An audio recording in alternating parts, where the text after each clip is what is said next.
Ich habe Diätpulver probiert, ich habe Diätpillen probiert, Ernährungsumstellung, aber leider alles erfolglos. Jeder 5. Deutsche als krankhaft übergewichtig gilt, also als adipös. Adipositas ist eine Pandemie in Zeitlupe. 2/3 der Männer, die Hälfte der Frauen in Deutschland sind betroffen.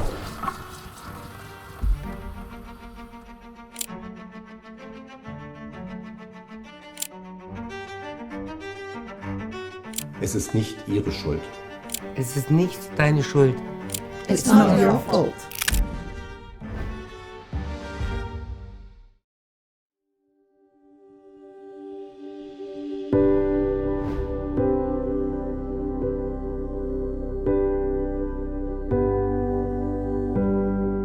In meiner Schulzeit wurde ich aufgrund meines Übergewichtes immer als Schutzschild der anderen benutzt, und Klassenkameraden, die in irgendwelche Schwierigkeiten geraten sind, haben dann gesagt, wenn du mich nicht in Ruhe lässt, dann hole ich meine dicke Freundin, die verhaut dich dann. Hatte ich nicht sehr viele Freunde, weil man isoliert sich ja ab. Man möchte gar nicht sich so oft in der Öffentlichkeit bewegen. Mein Name ist Petra, ich bin 57 Jahre alt, ich wohne in Leipzig. Petra ist eine von über 13 Millionen Deutschen, die mit Adipositas leben. Führende globale Gesundheitsexperten sagen, es sei an der Zeit, die Behandlung von Adipositas zu überdenken. Adipositas ist eine chronische, fortschreitende Krankheit und entsteht durch einen Überschuss an Fettgewebe. Dies führt zu einer Beeinträchtigung der Gesundheit. Adipositas kann zu mehr als 200 Folgeerkrankungen führen. Adipositas ist eine chronische, fortschreitende Erkrankung, die dazu neigt, immer wiederzukehren. Adipositas wird anhand des Body Mass Index klassifiziert. Dieser wird berechnet, indem das Gewicht durch die Körpergröße zum Quadrat geteilt wird. Der BMI ist als Screening-Instrument nützlich. Auf individueller Ebene sagt er jedoch wenig aus, man muss den Patienten tatsächlich sehen und feststellen, wo das Fett verteilt ist. Befindet sich das Fett vor allem im Bauchbereich, ist dies deutlich schädlicher für die Gesundheit und mit kardiometabolischen Erkrankungen verbunden auch Herzinfarkt und Typ-2-Diabetes. Bei Menschen europäischer Herkunft liegt der BMI zwischen 25 und 29,9 im Bereich des Übergewichts. Adipositas beginnt ab 30. Es gibt eine Sache, die jeder Mensch mit Adipositas kennt: wie es ist, mit Scham und Stigmatisierung zu leben. Ja, ich habe ganz oft gehört, du dickes Schwein, du fette Sau. Das kriegen sie ja unverblümt, ja. Oder man hört es dann und man fühlt sich ja selber schon schuldig und man fühlt sich ja selber nicht wohl in seinem Körper. Also die Diäten kann ich nicht mehr erzählen, aber ich kann mit Recht und Fug sagen, ich habe alle Diäten, die es auf dem Markt zu finden gab, ausprobiert, mehr oder weniger erfolglos. In Schichten gearbeitet und es war Winter und ich wollte gerne Stiefel anziehen. Ich habe es nicht geschafft, den Reißverschluss der Stiefel zu schließen. Ich musste tatsächlich meinen damaligen Lebenskamerad wecken, damit er mir die Schuhe schließt und ich auf Arbeit gehen konnte. Und irgendwann ist der Punkt im Kopf erreicht, wo man sagt, so, jetzt ist das Leben einfach gar nicht mehr lebenswert.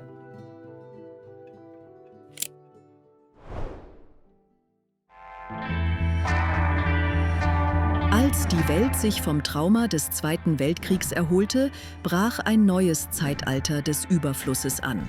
Die zunehmende Globalisierung und immer schnelleren Lieferketten brachten billigere, kalorienreichere Lebensmittel auf unsere Teller. Während die Taillenumfänge weltweit wuchsen und Adipositas zur Volkskrankheit wurde, erlebten wir auch einen Anstieg zahlreicher Diättrends, zum Beispiel Keto, Atkins, fettarm, kohlenhydratarm. Sie alle versprechen schnelle Erfolge, doch eines haben sie gemeinsam: der erhoffte dauerhafte Gewichtsverlust bleibt meist aus. Adipositas ist eine Pandemie in Zeitlupe. Verfügbarkeit mit ungesunden Nahrungsmitteln, weniger Bedarf für Bewegung, zum Beispiel im Beruf, führen dazu, dass sich Adipositas so rasant über die letzten Jahrzehnte entwickeln konnte. Historisch gesehen war es im Interesse des Homo sapiens, sein Gewicht zu halten. Einfach ausgedrückt, der größte Höhlenmensch hatte wahrscheinlich die besten Überlebenschancen. Und das hat uns allen einen Setpoint für unser Gewicht gegeben. Jede Person hat einen bestimmten Bereich, in dem ihr Körpergewicht sich normalerweise bewegt. Wenn man abnimmt, versucht der Körper, das Gewicht wieder auf diesen festgelegten Punkt zurückzubringen. Seit Jahrzehnten wird den Deutschen diese 4 Worte eingetrichtert. Weniger essen, mehr bewegen. Gesund abnehmen, so schlag ich will. Zieht wie ein Kalorienmagnet bis. Mit Slimfast. Toll. Weight Watchers. Fantastisch, nicht? Ja. Sie garantiert. Slimfast. Kalorienmagnet. Slimfast. Das Problem ist, dass Gewichtsmanagement nicht so einfach ist. Nehmen wir 100 Menschen, die alle durch Diäten versuchen, Gewicht zu verlieren. 80% von ihnen werden nach einem Jahr wieder alles zugenommen haben, was sie abgenommen haben. Dieses mangelnde Verständnis über Gewichtsverlust hat seinen Preis. Und es betrifft uns alle.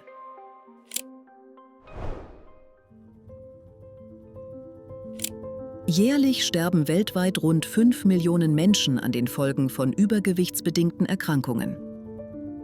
Adipositas kann zu eingeschränkter Lebenserwartung und zu eingeschränkter Lebensqualität führen.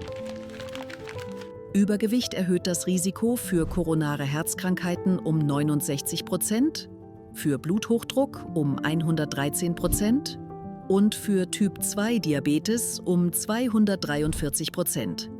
Ab einem BMI über 25 erhöht jeder weitere Anstieg um 5 Punkte das Sterberisiko um 31%. Je länger Petra mit Adipositas lebte, desto größer wurden ihre gesundheitlichen Probleme. Ich hatte eine Fettleber, ich hatte Diabetes, ich hatte Hypertonin, ich habe ständig Herzrasen gehabt, das hat dann Panikattacken ausgelöst. Das ist so weit gegangen, dass ich mehrfach in der Woche im Uniklinikum gelandet bin. Aber es handelt sich nicht nur um eine Krise des Gesundheitswesens, es ist auch eine finanzielle Krise. Adipositas und Übergewicht kosten die deutsche Wirtschaft über 94 Milliarden Euro pro Jahr. Das ist etwa 1,8 Mal so viel wie der Bundesverteidigungshaushalt Deutschlands. Weil Adipositas ein enormer Kostenfaktor sowohl im Gesundheitssystem ist, als auch dazu führt, dass zum Beispiel durch Arbeitsunfähigkeit, durch Fehltage, durch körperliche Einschränkungen die Arbeitsfähigkeit eingeschränkt wird. Und obwohl Adipositas jeden treffen kann, sind Menschen aus ärmeren Verhältnissen stärker betroffen. Über 23% der erwachsenen Deutschen in den einkommensschwächsten Gruppen leben mit Adipositas, verglichen mit 14,5% in den einkommensstärksten Gruppen. Im Moment erhalten Menschen mit Adipositas nur dann Behandlungen, wenn sie bereits viele lebensverkürzende Komplikationen haben. Vergleicht man das mit Krebs, wäre es so, als würde man keinerlei Vorsorgeuntersuchungen durchführen und die Betroffenen erst behandeln, wenn sich der Krebs bereits im ganzen Körper ausgebreitet hat. Trotz der zunehmenden Belastung des Gesundheitssystems durch Adipositas erhalten viele der Bedürftigsten immer noch nicht die medizinische Behandlung, die sie so dringend benötigen. Gewichtsstigmatisierung macht auch nicht Halt vor Gesundheitsberufen. Ich habe viele Kollegen, die die Meinung vertreten, dass Adipositas einfach nur Willensstärke ist und dass man mit weniger Essen und mehr Bewegen doch das Thema Adipositas gut in den Griff bekommen könnte. Im Durchschnitt leben Menschen zwischen 8 und 9 Jahre mit Adipositas, bevor sie medizinische Hilfe in Anspruch nehmen. Ich bin zu meiner Hausärztin gegangen, weil ich ständig diese Herzbeschwerden hatte. Ich hatte ständig das Gefühl, mein Herz schlägt viel zu schnell. Die hat mir gesagt, so geht das nicht weiter, meine Kleine. Du musst jetzt hier was ändern. Petra erhielt schließlich nicht nur die Diagnose Adipositas, sondern auch Krebs. Sie wurde zu einem Spezialisten für den Krebs überwiesen. Doch man sagte ihr, sie sei möglicherweise zu schwer, um die dringend benötigte Behandlung zu erhalten. Indem man mir mitteilte, ich soll doch mal gucken, wie ich aussehe und ob ich denn wüsste, was so eine Operation kostet. Und dass es sich bei meiner Person nicht lohnen würde, so eine Operation anzustreben. Und es gibt mehrere Frauen, die so Hypophysentumore haben und man könnte gut leben damit. In diesem Moment habe ich gedacht, mein Leben ist hiermit beendet. Ich habe wirklich gedacht an diesem Tag, ist dein Leben noch lebenswert? Lohnt sich das noch weiter zu leben? Petras behandelnder Arzt an der Uniklinik Leipzig. Er ermutigte sie, sich einer Selbsthilfegruppe für Menschen mit Adipositas anzuschließen, was den Weg für eine Schlauchmagenoperation und schließlich einen Magenbypass ebnete. Nachdem ich dann die ersten 20 Kilo abgenommen habe, ist mir dann meine Schlauchmagen-OP genehmigt worden von der Krankenkasse. Mit der Option, die Schlauchmagen-OP nach 2 Jahren aufgrund meiner Berufstätigkeit in einen Bypass zu wandeln. Diese Option habe ich sehr gerne angenommen und das hat mir dann auch nochmal so 20 Kilo Gewichtsverlust gebracht. Die 3 Therapiesäulen der Adipositas, Verhaltensintervention, medikamentöse Therapie und chirurgische Therapie, haben jeweils unterschiedliche Nutzen-Risiko-Balancen. Bereits mit einer geringen Gewichtsreduktion von vielleicht 3 bis 5 Kilogramm können viele positive Effekte erzielt werden für Menschen, die noch nicht so stark von Adipositas betroffen sind. Die Art und Weise, wie wir mit Adipositas umgehen, entwickelt sich weiter. Aber um langfristig erfolgreich zu sein, müssen wir unsere Strategien, unsere Politik und unsere Denkweise ändern. Politische Veränderungen allein reichen nicht aus. Wir brauchen politische Maßnahmen, Aufklärung und vor allem finanzielle Mittel, damit Menschen mit Adipositas die Versorgung erhalten können, die sie benötigen. Auch das medizinische Fachpersonal in Deutschland ist nicht mit dem ausreichenden Wissen ausgestattet, Menschen mit Adipositas gut helfen zu können. Das liegt daran, dass in der Ausbildung in Fachberufen wie auch im Medizinstudium das Thema Adipositas eine untergeordnete, vielleicht sogar gar keine Rolle spielt. Ich möchte den Leuten auf den Weg geben, dass die Krankheit gut behandelbar ist, aber zeitgleich man sich nicht auf Erfolgen ausruhen soll, sondern es erfordert tatsächlich ein Umdenken im Kopf, denn operiert werden die Mägen, aber nicht der Kopf.